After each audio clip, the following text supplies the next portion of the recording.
الحمد لله الذي نحمده ونستعينه ونستغفره ونؤمن به ونتوكل عليه ونعوذ بالله في شرور أنفسنا ومن سيئات أعمالنا من يهد الله فلا مضل له ومن يضلل فلا هادي له. جسے اللہ تعالیٰ ہدایت دے اسے کوئی گمراہ نہیں کر سکتا، اور جسے اللہ گمراہ کر دے اسے کوئی ہدایت نہیں دے سکتا.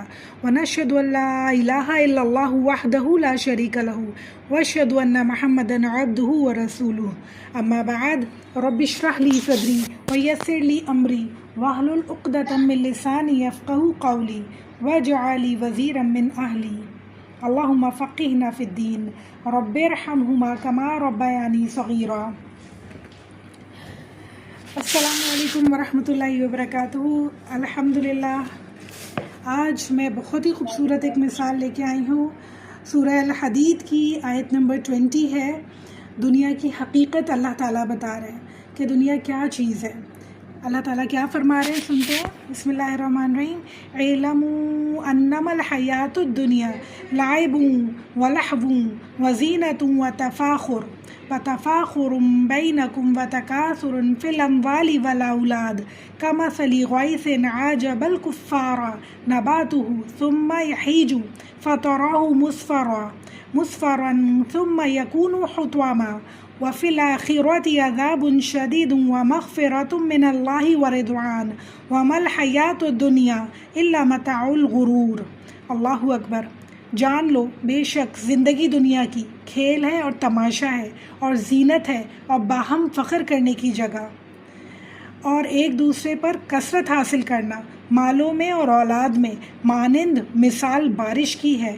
خشک کر دیا کسانوں کو اس کی نباتات نے، پھر وہ خشک ہو جاتی ہیں، پھر آپ دیکھتے ہیں کہ وہ زرد ہو گئی، پھر وہ ہو جاتی ہیں چورا چورا، اور آخرت میں عذاب ہے سخت اور بخشش اللہ کی طرف سے اور رضامندی، اور نہیں زندگی دنیا کی مگر سامان دھوکے کا. اللہ اکبر. اللہ تعالیٰ نے ہم سب کو پیدا کیا، سارے انسانوں کو، مردوں کو بھی اور عورتوں کو بھی. خاص طور پہ عورتوں کو تو اللہ تعالیٰ اچھی طرح جانتے ہیں کہ وہ کیا چاہتی ہیں زندگی میں. یہ مثالیں جو ہے نا، خاص طور پہ دنیا کی محبت کی، یہ عورتوں کے لیے زیادہ ہیں. آدمی تو اگر دیکھا جائے تو میجورٹی جو ہے وہ تو اپنے گھر والوں کو سنبھالتے سنبھالتے ہی ان کی زندگی پوری ہو جاتی ہے. قوام ہونے کی ذمہ داری ان کے اوپر اتنی بڑی ہے کہ وہ اپنی ذمہ داری کو ہی پورا کرتے ہیں. اس ذمہ داری سے جو فائدہ اٹھاتے ہیں وہ خواتین ہوتی ہیں. زندگی میں جو سکون ہوتا ہے نا، وہ اصلی وہ خواتین کو اللہ تعالیٰ نے دیا ہے اگر دیکھا جائے، اور رگ رگ سے واقف ہے اللہ تعالیٰ. تو ان ساری آیتوں کو اپنے لیے سمجھیں، بالکل کہ جیسے ہی اللہ تعالیٰ نے میرے لیے ہی نازل کی ہیں اور مجھے ہی کہہ رہے ہیں. تو جب ہم اس طرح سنیں گے نا تو یہ ہمارے دل پہ بہت زیادہ اثر کریں گی، اور ہمیں سمجھ میں آئے گی کہ اللہ تعالیٰ ہم سے چاہتے کیا ہیں اور اللہ تعالیٰ ہمیں کیا بتانا چاہ رہے ہیں آیتوں سے. تو اللہ تعالیٰ کہہ رہے ہیں، مثال دے رہے ہیں اللہ تعالیٰ کہ دنیا کی زندگی ہے کھیل اور تماشے کی جیسی، زینت اور باہم فخر جتانے کی جگہ اور ایک دوسرے پہ کثرت حاصل کرنے کی جگہ. تو اللہ تعالیٰ نے یہاں دنیا کی 5 حقیقتیں ہمیں پہلی ہی آیت میں بتائی ہیں، اور فرما رہے ہیں اللہ تعالیٰ، یعنی پہلی ہی لائن میں اللہ تعالیٰ نے بتائی ہیں کہ لعاب ہے کھیل، لہو دل لگی، زینت ظاہری خوبصورتی، تفاخر فخر کرنے کی جگہ، تکاثر مال اور اولاد میں کثرت کی جگہ. لعاب کو اگر دیکھا جائے نا تو یہ کھیل اور بے فائدہ بے مقصد مشغولیت کو کہتے ہیں، یا وقتی خوشی کو کہتے ہیں. کوئی بھی ایسا کام جو سنجیدگی کے بغیر کیا جائے اور بے فائدہ ہو، بے مقصد ہو، ٹائم ویسٹ ہو. اور پھر لہو دل لگی کو کہتے ہیں، یعنی دل بہلانے کی چیز کو، ایسی چیز یا ایسی مشغولیت جو انسان کو کسی اہم چیز سے غافل کر دے. اچھا، ان دونوں میں فرق کیا ہے؟ لعب اور لہو میں فرق کیا ہے؟ لعب کہتے ہیں کھیل کو جو بچکانا ہوتا ہے یا وقتی سرگرمی ہوتی ہے، وقتی خوشی ہوتی ہے، اور لہو کہتے ہیں اس کام سے جو اصل مقصد سے ہی انسان کو بھلا دے، وہ اپنے اندر اتنا مشغول کر لے کہ وہ اصل مقصد ہی بھلا دے. یعنی دونوں ایک سے بڑھ کر ایک خطرناک چیز ہے. پھر آگے ذکر کر رہے ہیں اللہ تعالیٰ زینت، جو عورتوں کی فیوریٹ چیز ہے، اور اس کے مطلب کیا ہے؟ دکھاوے کی ظاہری خوبصورتی یا حسن میں اضافے کی چیزیں. اور 2 طرح کی زینت کا قرآن میں اللہ تعالیٰ نے ذکر فرمایا ہے.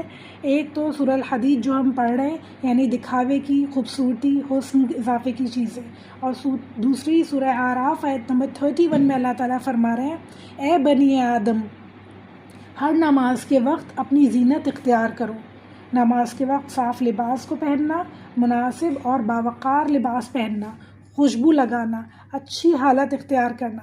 یعنی یہ ساری چیزیں ایسی نہیں ہیں کہ انسان کر نہیں سکتا، یہ شریعت کے مطابق ہے، مگر دونوں میں فرق کیا ہے کہ وہ صرف ظاہری خوبصورتی کی وجہ سے آ جاتا ہے. دکھانے کے لیے، لوگوں کو دکھانے کے لیے جو خوبصورتی ہم اختیار کرتے ہیں، واہوائی کے لیے جو خوبصورتی اختیار کرتے ہیں، وہ منع ہے.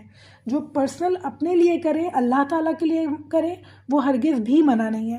اور پھر اللہ تعالیٰ کہہ رہے ہیں تفاخر، فخر کرنے کی چیزیں، ایک دوسرے سے برتری حاصل کرنے کی چیزیں، ایک دوسرے پہ برتری جتانے کی چیزیں، جیسے حسب نفس، مال، میرا مال، میری اولاد، طاقت، رتبہ، ہر چیز پہ فخر جتانا، اپنی بڑائی ظاہر کرنا، دوسروں کو کمتر دکھانا.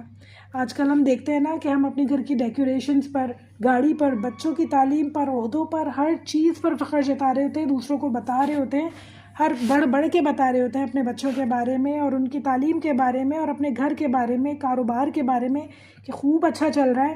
اور جو ہے دوسرے کو، ہمارا مقصد یہ نہیں ہوتا کہ ہم اللہ کا شکر ادا کریں، ہمارا مقصد کیا ہوتا ہے کہ ہم دوسرے کو نیچا دکھائیں.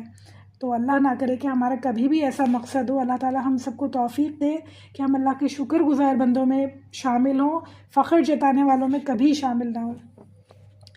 اور پھر تفاخر کو اگر دیکھیں تو یہ کیا ہے؟ دوسروں پر فخر جتانا. اور تکبر اس سے ملتی جلتی چیز ہے. یعنی تفاخر کا مطلب ہے دوسروں پر فخر جتانا، اور تکبر کا مطلب ہے دل میں خود کو بہت بڑا سمجھنا. یعنی یہ دونوں جو ہے نا ملتی جلتی بہن بھائی ہیں، اور دونوں روحانی بیماریاں ہیں. یعنی روحانی طور پہ انسان بیمار ہوتا ہے جب اس کا دماغ ایسی چیزیں سوچنا شروع کر دیتا ہے نا، تو یعنی وہ اندر سے بیمار ہے، اس کا دل بیمار ہے، اور اسے بہت زیادہ ضرورت ہے کہ وہ اپنے اوپر توجہ دے کہ میں اپنے دل کو کس طرح ٹھیک کروں واپس. پھر آگے اللہ تعالیٰ کہہ رہے ہیں تکاثر، بہت ہی خطرناک لفظ ہے یہ. مال اور اولاد میں ایک دوسرے بڑھنے سے بڑھنے کی کوشش. سورہ تکاثر ہم پڑھتے ہیں نا، الہاکم التکاثر حتی زرتم المقابر. تمہیں کثرت کی طلب نے غافل کر دیا، بڑھے سے بڑے، زیادہ سے زیادہ چیزوں کی کثرت نے تمہیں، شوق نے غافل کر دیا. حتی زرتم المقابر، یہاں تک تم اپنی قبروں تک جا پہنچے. یعنی پوری زندگی لگے رہے اس میں، کبھی تمہیں پلٹنے کا موقع ہی نہیں ملا. جب انسان لگ جاتا ہے نا اس شوق میں، یہ لت ہے، جو چیزوں کی شوق ہے نا، یہ لت ہے انسان کے اندر. اور جب یہ لت لگ جاتی ہے نا تو پھر اس کو پلٹنا بہت مشکل ہو جاتا ہے، وہ اسی میں ہی پڑا رہ جاتا ہے. تو اللہ تعالیٰ کہہ رہے ہیں یہاں تک تمہیں قبروں تک پہنچ گئے مگر تم واپس نہ پلٹے. اور پھر وہ اس کے بعد کا انجام کیا ہوگا یہ اللہ تعالیٰ ہی جانتے ہیں. ایک دوسرے سے زیادہ حاصل کرنے کی دوڑ. ہم دیکھتے ہیں، اگر ہم خواتین ہونے کی حیثیت سے دیکھیں تو یہ ہماری زندگیوں کے عام معاملات ہیں.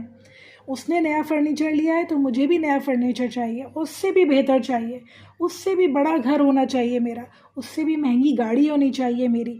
اتنے زبردست برانڈڈ سوٹس آئے ہیں، ایک سے بڑھ کر ایک مقابلے کی بنیاد پر خواتین خریدتی ہیں ہم لوگ. بچوں کی کامیابی ایک سے ایک بڑھ کر اسکول میں کروانا، اور پھر اس کے بعد جتانا. اللہ نے دیا ہے تو ضرور کروائیں اچھے اسکول میں، مگر جس کے پاس نہیں ہے، جس کے بچے کم جگہ پہ ہیں، انہیں جتانا بہت زیادہ بری بات ہے. کوئی بھی چیز جو ہے جو اللہ تعالیٰ نے دی ہے وہ کرنا ہمارے لیے منع نہیں ہے. دین میں ہمارے رہبانیت نہیں ہے. یہ نہیں ہے کہ تم سب کچھ چھوڑ کے جانماز بچھا کے اس پہ بیٹھ جاؤ اور جو اللہ نے مال دیا اسے خرچ نہ کرو. اللہ تعالیٰ کہتے ہیں خرچ کرو، اور اللہ تعالیٰ کہتے ہیں اچھی سے اچھی چیز لو، مگر اسے نمائش نہ کرو، لوگوں پہ فخر نہ جتاؤ اور دوسروں کو کمتر دکھانے کی کوشش نہ کرو. دنیا میں رہتے ہوئے اللہ کو راضی کرتے ہوئے یہ سارے کام کرنا منع نہیں ہے. اچھا، یہاں یاد رکھنے کی بات کیا ہے کہ مال اور اولاد اور تمام دیگر چیزیں جو اللہ نے ہمیں نعمتیں دی ہیں، اللہ تعالیٰ نے کسی مقصد کے لیے دی ہیں. اور اگر ہم انہیں ان مقصد کے لیے اللہ تعالیٰ کی نعمتوں کو نعمت نہیں سمجھتے بلکہ اپنے جینے کا مقصد بنا لیتے نا، تو یہ چیزیں ہمارے لیے طاغوت بن جاتی ہیں. ایسا طاغوت جو ہمیں اللہ تعالیٰ کے راستے سے روک دیتی ہیں، جو ہمیں نیکیاں کرنے سے روک دیتی ہیں، جو ہمیں اللہ کے آگے جھکنے سے روک دیتی ہیں. یہ ایسا طاغوت بن جاتی ہیں یہ ساری نعمتیں، اگر انہیں اللہ کے راستے پہ نہ لگایا جائے. تو اللہ تعالیٰ ہم سب کو توفیق دے، جتنی بھی چیزیں اللہ نے ہمیں نعمت دی ہیں، ہزاروں کروڑوں کی تعداد میں، ان سب کو ہم اللہ تعالیٰ کے راستے پر لگائیں انشاءاللہ تعالیٰ. سوچ سمجھ کے انشاءاللہ تعالیٰ ہر نعمت کو اللہ کے راستے پر لگائیں، اور شکر ادا کریں کہ آپ کا شکر ہے کہ آپ نے ہمیں آنکھیں، کان اور سمجھنے کی صلاحیت، دماغ، ہر چیز دی ہے، چلنے کے لیے ہاتھ پاؤں ٹانگیں دی ہیں، اللہ کا ہزاروں شکر ہے، سمجھنے کے لیے دماغ دیا ہے، اور پھر اللہ تعالیٰ نے اتنا مال اور دولت، اتنا سکون دیا ہے کہ ہم بیٹھ کے قرآن پڑھ سکتے ہیں، ہم سمجھ سکتے ہیں، ہم بیچاری ماسیوں کی طرح گھر گھر صفائیاں نہیں کر رہے ہیں کہ ہمارے پاس ٹائم ہی نہیں ہے کہ ہم کچھ بھی کر سکیں۔ ہمیں اتنی نعمتیں دی ہیں اللہ تعالیٰ نے، اتنا سکون دیا اللہ تعالیٰ نے، ہزاروں شکر ہے۔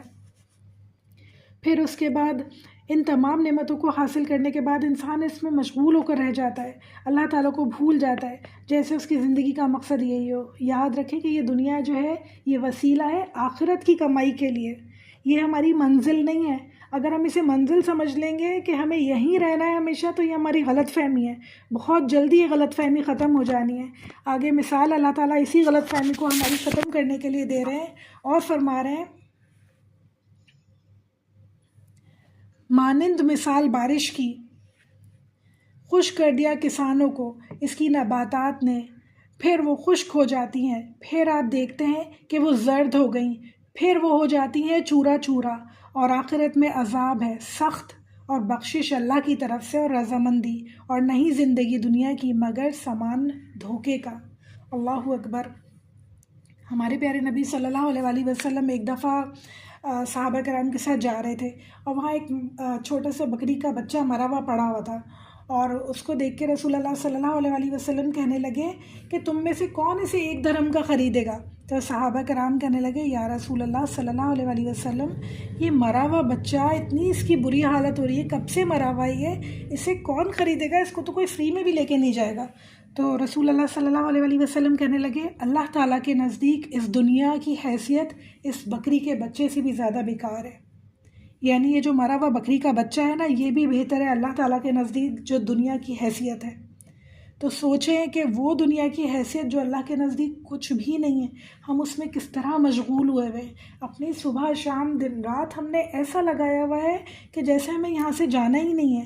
آگے مثال اللہ تعالیٰ دے رہے ہیں، بارش ہوئی زمین میں، نباتات اگنے لگے، زمین سرسبز ہو گئی، کسان خوش ہو گئے، یعنی دنیا کی نعمتیں، جوانی، مال، صحت، کامیابی، سب کچھ مل گیا انسان کو۔ جب اللہ تعالیٰ کی رحمتیں برسیں، اللہ تعالیٰ کی طرف سے ہر طرح کی نعمتیں برسیں انسان کے اوپر، تو انسان کے اوپر جوانی آئی، مال ملا، دولت، کامیابی، شہرت، سب کچھ ملی، انسان کا دل ہرا بھرا ہو گیا، خوش ہو گیا انسان کہ اللہ کا شکر ہے سب کچھ ہے میرے پاس۔ نہایت خوشی کے عالم میں مسرت بھری زندگی گزارنے لگا، جو چاہتا تھا اسے مل جاتا، جہاں آنا جانا ہوتا اس کے لیے سب آسان تھا، جو دل چاہتا کھاتا پیتا، جو دل چاہتا خریداری کرتا، جہاں سے دل چاہتا خریداری کرتا، اور پھر گھر بناتا، اسے سجاتا، اور پھر الگ الگ ملکوں سے الگ الگ سجانے کی چیزیں گھر میں ڈیکوریشن پیسز لا کے رکھتا، اور اپنے ڈرائنگ روم سیٹ کرتا، پھر ان کی دیکھ بھال خوب دل لگا کے کرتا، خوب محبت سے، خوب محنت سے، خوب خوشی سے اسے سجاتا، اور پھر جب کوئی آتا گھر میں تو اسے بتاتا یہ واس میں پیرس سے لائی ہوں، اور یہ کارپیٹ پرشین ہے، اوریجنل امپورٹڈ ہے، اور یہ ڈائننگ ٹیبل برازیلین ووڈ روز کی ہے۔ اسے کہتے ہیں بہنوں تفاخر اور تکاثر، یعنی ہم اس دنیا میں ایسے کھو جائیں کہ ہمیں پتہ ہی نہ چلے، کہ ہمیں یاد ہی نہ رہے کہ ہمیں واپس جانا ہے۔ یہ ساری چیزیں بھی منع نہیں ہیں اگر ہم انہیں دنیا میں رہنے کا مقصد نہیں بنا لیتے ہیں، اگر ہم انہیں سب کچھ نہیں سمجھنے لگتے، اگر ہم انہیں پوجنا شروع نہیں ہو جاتے نا، اپنی چیزوں کو، اپنے مال کو، دولت کو، اپنی نعمتیں جو اللہ نے دی انہیں، جب تک وہ منع نہیں ہے۔ مگر جب ہم انہیں اپنے لیے طاغوت بنا لیتے ہیں نا، کہ اس میں ہی پورا دن، پوری زندگی ہماری گزر جائے، پوری جوانی ہماری گزر جائے، تو پھر وہ جو ہے نا بہت ہمارے لیے خطرناک مصیبت کی چیزیں بن سکتی ہیں۔ پھر آہستہ آہستہ کیا ہوا، جس طرح تیزی سے زندگی گزر رہی ہے ہم سب کے سامنے، کہ دیکھتے ہی دیکھتے ہم سب کے بچے بڑے ہو گئے، پتہ بھی نہیں چلا، اور ہم سب جو ہے لیٹ 40s میں پہنچنے والے ہیں۔ تو کیا ہوا، آہستہ آہستہ وہ جوانی جانے لگی، کمزوریاں، تکلیف آنے لگی، دکھ درد انسان کی زندگی میں شامل ہونے شروع ہو گئے۔ آہستہ آہستہ اب کیا ہوتا چلا جائے گا، چلنا پھرنا مشکل ہو جائے گا، کھانا پینا مشکل ہو جائے گا، جو چیزیں جوانی میں ہمیں انتہائی اہمیت کے حامل لگتی تھی نا، کہ یہ تو بہت ہی امپورٹنٹ ہے میرے لیے، وہ سب بے مقصد لگنے لگیں گی، بیکار لگنی شروع ہو جائیں گی۔ اور کیا ہوگا پھر پتہ چلے گا کہ سب کچھ عارضی تھا، سب کچھ ختم ہو گیا. یعنی ساری چیزیں جو میرے سامنے رکھی ہیں، اللہ یہ کیوں میں نے جمع کی اتنی چیزیں؟ یہ میں نے کیا کیا؟ اپنی الماریاں میں نے بھر لی کپڑوں سے، میں نے ایسا کیوں کیا؟ اپنے گھر کو میں نے سامان سے بھر لیا، بے ضروری سامان. میں نے ایسا کیوں کیا؟ کیا ضرورت تھی اس سب کی؟ اور پھر ان سب کو سنبھالتے سنبھالتے میں نے اپنی جوانی گزار دی. میں نے ایسا کیوں کیا؟ میں دنیا کے پیچھے اتنا کیوں بھاگی؟ مجھے کیا ہو گیا تھا؟ پھر جب یہ نشہ اتارنے لگتا ہے نا تو انسان بہت بے بس ہوتا ہے، بہت ہی اسے تکلیف ہوتی ہے کہ میں نے اپنے روزے، اپنی نمازیں، اپنی ساری عبادات ضائع کر دی ان چیزوں کے پیچھے جو بے مقصد تھی میری زندگی میں. یہ ساری خوشی وقتی تھی مجھے جب پتہ چلا. اب کھیتی سوکھنے کا وقت آ گیا، بوسیدہ ہونے کا وقت آ گیا، یعنی اب انسان کے جانے کا وقت آ گیا. عبادات اس طرح نہیں ہو پاتی جس طرح جوانی میں ہوتی ہیں. نماز میں قیام کرنا مشکل ہے، نماز میں سجدے مشکل ہو گئے، جھکنا مشکل ہے. اب دل چاہتا ہے کہ سجدہ زمین پہ کروں، مگر کیسے کروں؟ میری تو ٹانگوں میں درد ہے، میرے گھٹنوں میں درد ہے، میری کمر میں درد ہے. مجھ سے اتنا جھکا ہی نہیں جاتا ہے. سب کچھ مشکل ہو گیا. جب جوانی میں وقت تھا کہ سجدے خوبصورت ہو سکتے تھے، اس وقت میں نے کہاں بھاگ دوڑ کی، کن چیزوں میں بھاگ دوڑ کی. روزے رکھنے کی طاقت نہیں بچی. احساس ہوتا ہے کہ اپنے ساتھ میں نے کتنا بڑا ظلم کیا. میں نے جوانی کہاں گزاری؟ مال جو کمایا تھا کتنی محنت سے، وہ میں نے کہاں لگایا؟ اللہ، میں نے اپنے ساتھ یہ کیا کیا؟ انسان کے دل سے آہیں نکلتی ہیں، بے بس ہو کے آہیں نکلتی ہیں. پھر کچھ عرصہ گزرتا ہے کہ انسان چورا چورا ہو کے قبر میں مٹی کے ساتھ مل جاتا ہے اور اس کی اصل زندگی شروع ہوتی ہے. بہنوں، اب شروع ہوئی ہے اصل زندگی. اب شروع ہوئی ہے اصل زندگی جس کا اللہ تعالیٰ نے ہم سے وعدہ کیا ہے، بار بار بتایا ہے کہ دیکھو وہ زندگی تمہاری بہت جلد آنے والی ہے، اسے مت بھولو. سیدنا علی ابن طالب کہتے ہیں، دنیا پیٹھ پھیر کر جانے والی ہے اور آخرت سامنے آ رہی ہے، اور ان دونوں میں ہر ایک کے چاہنے والے ہیں. بس تم آخرت کے چاہنے والے بنو اور دنیا کے چاہنے والے نہ بنو، کیونکہ آج تو عمل کا موقع ہے اور حساب نہیں، اور کل حساب ہوگا اور عمل کا موقع نہیں. اللہ اکبر! سوچنے سمجھنے کی بات ہے. آج ہمارے پاس موقع ہے عمل کا، تو عمل کریں بہنوں. یہ ساری چیزیں یہیں رہ جانی ہیں، دنیا کی ہر چیز یہیں رہ جانی ہے. صرف اور صرف ہمارے نیک عمل ہمارے ساتھ جائیں گے. اللہ تعالیٰ ہم سب کو عقل عطا فرمائے. اللہ تعالیٰ نے فرمایا سورہ المؤمن آیت نمبر 39 میں، یہ دنیا کی زندگی تو معمولی فائدے کی کچھ ہی چیز ہے، اور آخرت رہنے کی جگہ ہے، رہنے کا گھر ہے. یعنی یہ دنیا بہت جلد ہمیں چلے جانا ہے، بہت تھوڑی زندگی ہے.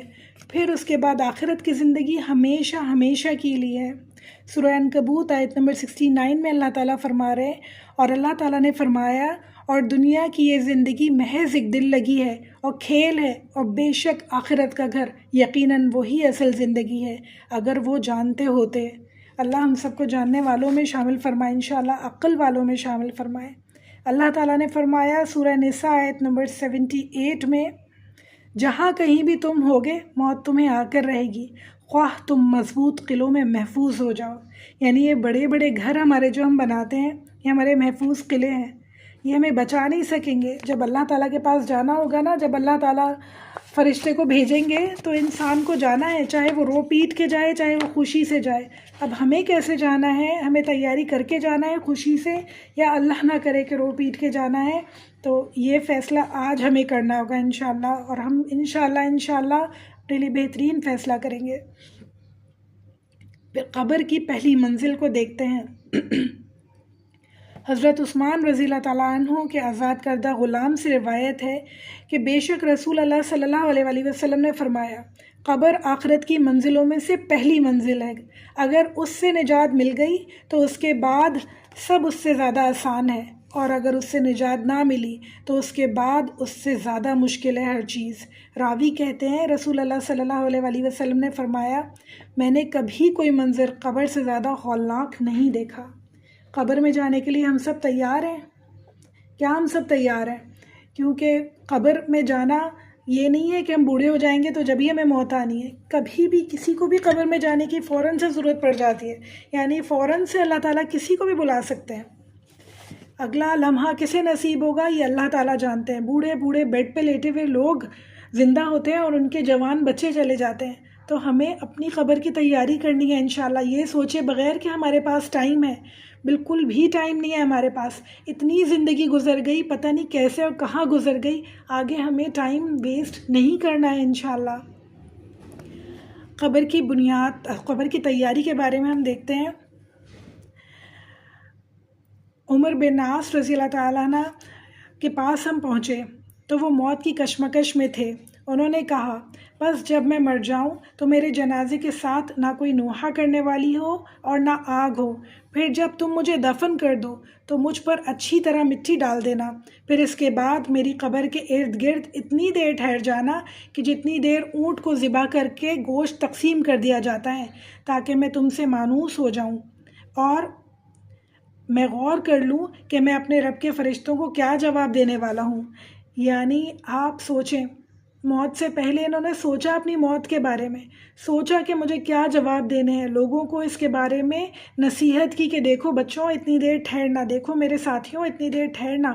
اور ہم تو سوچنا ہی نہیں چاہتے کہ ہمیں مرنا ہے. جب ہم کوئی موت کی بات ہوتی ہے ہم کہتے ہیں ایسی باتیں مت کرو، موت کی باتیں مت کرو پلیز، خوف زدہ کرنے کی باتیں نہیں کرو، اچھی اچھی باتیں کرو. یہ اچھی بات ہی ہے. اگر ہم اس کی تیاری کریں گے تو یہ ہمارے لیے اچھی بات ہے، اور اگر ہم تیاری نہیں کریں گے تو اس سے زیادہ خوفناک بات ہمارے لیے نہیں ہو سکتی. اپنے بچوں کو نصیحت کریں کہ دیکھو کتنی دیر تمہیں قبر کے پاس بیٹھنا ہے، کیا کیا پڑھنا ہے اور کیا کیا کرنا ہے، کب کب جانا ہے تمہیں قبر کے پاس، تمہیں کیا کیا میرے لیے صدقہ جاریہ بننے کے لیے کرنا ہوگا میرے جانے کے بعد، اور میرے جانے کے بعد کیا کیا چیزیں صدقہ کر دینا تاکہ وہ مجھے پہنچ جائیں. تو یہ سب چیزیں اپنے بچوں کو بتائیں، انہیں سمجھائیں، تاکہ وہ اس وقت جب ہماری موت کا وقت ہو تو وہ رو رو کے نڈھال ہو کے سارا ٹائم ویسٹ نہ کر دیں. ایسا نہ انہیں کچھ سمجھ میں ہی نہیں آئے اور ان کے حواس باختہ ہو جائیں. سن ہو جاتا ہے انسان ایک دم سے جب کوئی پریشانی ہوتی ہے، مگر اگر اس کی تیاری پہلے سے کی ہوئی ہوتی ہے، اس کے بارے میں بات پہلے سے کی ہوئی ہوتی ہے نا، آپس میں ڈسکشن ہوئی ہوئی ہوتی ہے، تو انسان اتنا زیادہ پریشان نہیں ہوتا جتنا عام طور پہ ہوتا ہے. تو اس لیے اپنے بچوں کو بٹھائیں اور ان سے بات کریں کہ دیکھو موت کبھی بھی آ سکتی ہے، اور میرے مرنے کے بعد تمہیں کیا کیا کرنا ہے. اس کی تیاری کرنے والے خود بھی بنیں اور بچوں کو بھی بتائیں، تاکہ جب ہم جائیں تو وہ ہمارے پیچھے فٹافٹ سے تیاری میں لگ جائیں کہ میری ماں میرے باپ جو گئے ہیں تو ان کے پاس قبر کے سوال جواب شروع ہونے والے ہیں، تو مجھے ان کے لیے کیا کیا جلدی جلدی بھیجنا ہے انشاءاللہ. تو اللہ تعالیٰ ہم سب کو توفیق دے، عقل دے کہ ہم سوچی سمجھی زندگی گزاریں اور موت کی تیاری کرنے والوں میں ہوں انشاءاللہ. پھر ہم دیکھتے ہیں کچھ لوگوں کے بارے میں جن کے اوپر قبر میں عذاب ہوگا. کفر اور نفاق میں مبتلا لوگ، یعنی ظالم لوگوں کے لیے اللہ تعالیٰ کیا فرما رہے ہیں. قرآن کریم میں اللہ تعالیٰ فرعون کے بارے میں فرماتے ہیں وہ صبح شام آگ پر پیش کیا جائے گا، اور جس دن قیامت قائم ہوگی تو حکم ہوگا کہ آل فرعون کو سخت ترین عذاب میں داخل کر دو. اللہ اکبر. یہ ظالم لوگوں کا حشر ہے. اور پھر منافقوں کا حشر دیکھتے ہیں، اور منافقوں کے بارے میں فرماتے ہیں پھر اس وقت ان کا حال کیا ہوگا جب فرشتے ان کی روح قبض کریں گے تو ان کے چہروں اور ان کی پشتوں پر ماریں گے، اور اس کے لیے وہ ایسی بات کے پیچھے لگ گئے کہ جس نے اللہ کو ناراض کر دیا، اور انہوں نے اس کی رضا اختیار کرنے کے بجائے اختیار کرنے کو ناپسند کیا، تو اللہ تعالیٰ نے ان کے سب اعمال ضائع کر دیے. سورہ محمد آیت نمبر 27 اور 28 تھی یہ. تو اللہ نہ کرے ہم کبھی بھی کسی کے اوپر بھی ظلم کریں. اللہ نہ کرے کہ ہمیں اللہ تعالیٰ ہمیشہ منافقت سے بچائے، ہمیشہ بہترین مسلمانوں کی فہرست میں شامل فرمائے انشاءاللہ تعالیٰ. ہماری زبان کچھ کہتی ہو، عمل کچھ کہتے ہو، اللہ ایسے لوگوں میں ہمیں کبھی شامل نہ فرمائے. پھر چغل خور کا انجام سنیں. سیدنا عباس رضی اللہ تعالیٰ عنہ سے روایت ہے نبی صلی اللہ علیہ وآلہ وسلم 2 قبروں کے پاس سے گزرے تو آپ صلی اللہ علیہ وآلہ وسلم نے فرمایا بے شک ان دونوں کو عذاب دیا جا رہا ہے، اور ان دونوں کو کسی بڑی بات پر عذاب دیا جا رہا ہے.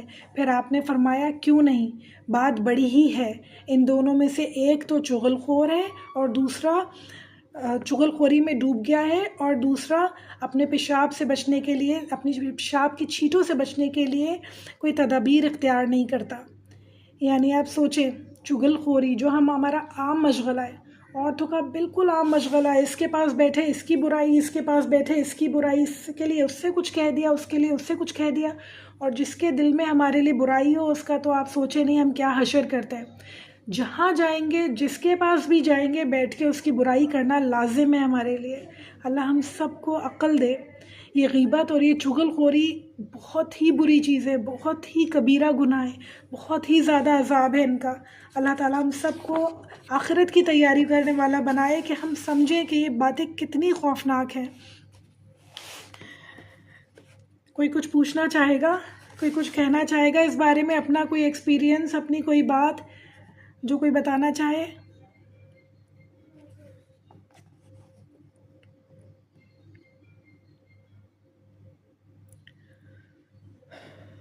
کوئی بات پوچھنی ہے کسی کو؟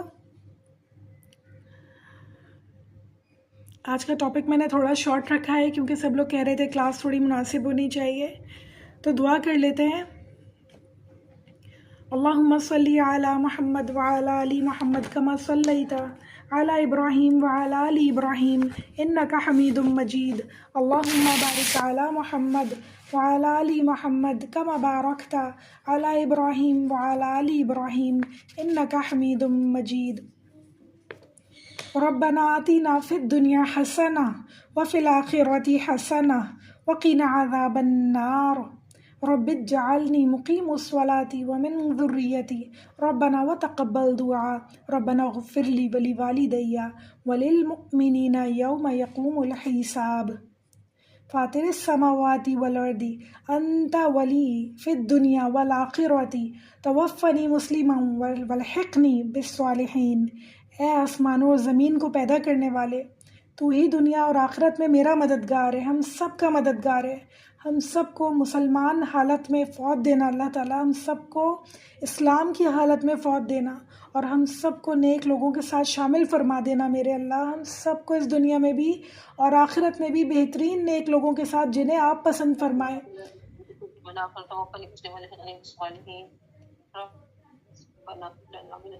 آمین۔ ربنا افرغ علینا صبرا وتوفنا مسلمین۔ اے اللہ ہم سب کے اوپر اپنا صبر انڈیل دے، اس حال میں ہمیں موت دے کہ ہم مسلمان ہوں انشاءاللہ۔ اللہ جو بھی پریشانیاں اسلام کی حالت میں ہمارے اوپر آتی ہیں، جو بھی اللہ تعالیٰ اطاعت کرنے میں ہمیں پریشانیاں آتی ہیں، اس میں ہمیں صبر عطا فرمانا اور ہمیں استقامت عطا فرمانا میرے اللہ، اور ہمیں بخش دینا میرے اللہ، موت سے پہلے ہم سب کو بخش دینا میرے اللہ، اور ہمیں فرمانبردار لوگوں میں شامل فرمانا میرے اللہ، بہترین لوگوں میں شامل فرمانا۔ ربنا افرغ علینا ذنوبنا وکفر عنا سیئاتنا وتوفنا مع الابرار۔ اے ہمارے رب، بس ہمارے لیے ہمارے گناہ بخش دے اور ہم سب سے ہماری برائیاں دور فرما دے، اور ہم سب لوگوں کو نیک لوگوں کے ساتھ موت عطا فرما۔ آمین ثم آمین۔ اللہ تعالیٰ ہم سب کے گناہ، ہم سب کی برائیاں ہم سے دور کر دے میرے اللہ۔ ربی حبلی حکمن والحقنی بالصالحین۔ اے ہمارے رب، ہم سب کو حکمت عطا فرما اور ہم سب لوگوں کو نیک لوگوں کے ساتھ شامل فرما دے۔ بار بار اللہ تعالیٰ سے دعا ہے ہم سب لوگوں کو نیک لوگوں کے ساتھ شامل فرما دے اس دنیا میں بھی، تاکہ یہ دار العمل کو ہم بہترین عمل کی جگہ بنا سکے، اور انشاءاللہ جب آپ کے پاس جائیں تو صالحین میں شامل ہو، شہداء میں شامل ہو، صدیقین میں شامل ہو، سابقون اولون میں ہم سب شامل ہو انشاءاللہ انشاءاللہ۔ اللہم توفنا مسلمین واحیانا مسلمین والحقنا بالصالحین غیر قضایا ولا مفتونین۔ اے اللہ ہمیں حالت اسلام میں فوت کر اور ہمیں حالت اسلام میں زندہ رکھ، اور ہمیں نیک لوگوں کے ساتھ ملا دے، اور ہمیں رسوا نہ کر، اور ہمیں کسی فتنے کا شکار نہ ہونے دینا۔ یا اللہ ہمیں ہر قسم کے ہر فتنے سے اس دنیا میں بھی اور آخرت میں بھی بچا لینا میرے اللہ۔ بہت خوفناک فتنے ہیں اس دنیا کے اللہ تعالیٰ، اور سب سے بڑا فتنہ تو ہمارے اپنے نفس کا ہے میرے اللہ۔ میں کیا چاہتی ہوں، مجھے کیا پسند ہے، میری چیزیں، میرا گھر، میرے بچے، میری دولت، اللہ تعالیٰ یہ ڈوبے لے جا رہی ہیں مجھے اللہ تعالیٰ، مجھے اس دنیا میں کھینچے جا رہی ہیں یہ چیزیں اللہ تعالیٰ۔ مجھے میرے دل سے ان چیزوں کی محبت کم کر دیجیے اللہ تعالیٰ۔ سب سے اوپر آپ کی محبت ہو، سب سے اوپر آپ کی رضا ہو اللہ تعالیٰ۔ ان چیزوں کو میرے لیے طاغوت بننے سے بچا لیجیے گا اللہ۔ یہ نعمتیں جو آپ نے مجھے دی ہیں، یہ نعمتیں رہیں، ان کا میں شکر ادا کرتی رہوں اور یہ نعمت بڑھتی چلی جائے انشاءاللہ، مگر یہ میرے لیے طاغوت نہ بن جائے کہ میں ان میں ڈوب جاؤں اور آپ کو بھول جاؤں۔ اللہ ہم سب کے اوپر رحم فرمائیے۔ اللہ تعالیٰ ہم میں سے کوئی بھی ایسا نہ کرے. اللہ تعالیٰ ہم سب کے اوپر رحم فرمائیے. اللہ تعالیٰ ہم سب کے اوپر رحم فرمائیے. ہم سب کو اپنے بہترین لوگوں میں شامل فرمائیے. اللہ تعالیٰ قبر کی تیاری کرنے والا بنائیے, آخرت کی تیاری کرنے والا بنائیے. انشاءاللہ وہ جنت کی طلبگار بنائیے جس کو آپ کہتے ہیں کہ میں نے تیار کیا ہے متقی لوگوں کے لیے. اللہ تعالیٰ یہ دنیا جسے آپ مچھر کے پر سے بھی زیادہ آپ کے لیے حقیر ہے, اس دنیا کے پیچھے ہم پڑیں, اس سے ہمیں بچا لیجیے اللہ تعالیٰ. اور وہ آخرت, وہ جنت جو آپ کہتے ہیں کہ میں نے تحفہ رکھا ہے مسلمانوں کے لیے, مومنوں کے لیے, اس کے پیچھے لگنے والا بنا دیجیے اللہ. اس کی محبت میں اللہ تعالیٰ ہمیں اطاعت کرنے والا بنا دیجیے. آپ کی رضا کی محبت میں اطاعت کرنے والا بنا دیجیے اللہ. ہم سب کو ہدایت عطا فرمائیے. آمین یا رب العالمین. ربی اعنی علی ذکرک و شکرک و حسن عباداتک. ربنا تقبل منا انک انت السمیع العلیم وتب علینا انک انت التواب الرحیم. صلی اللہ تعالی علی خیر خلقی و ذریتی و ازواجی و ذریتی اجمعین برحمتک یا ارحم الراحمین. السلام علیکم ورحمۃ اللہ وبرکاتہ.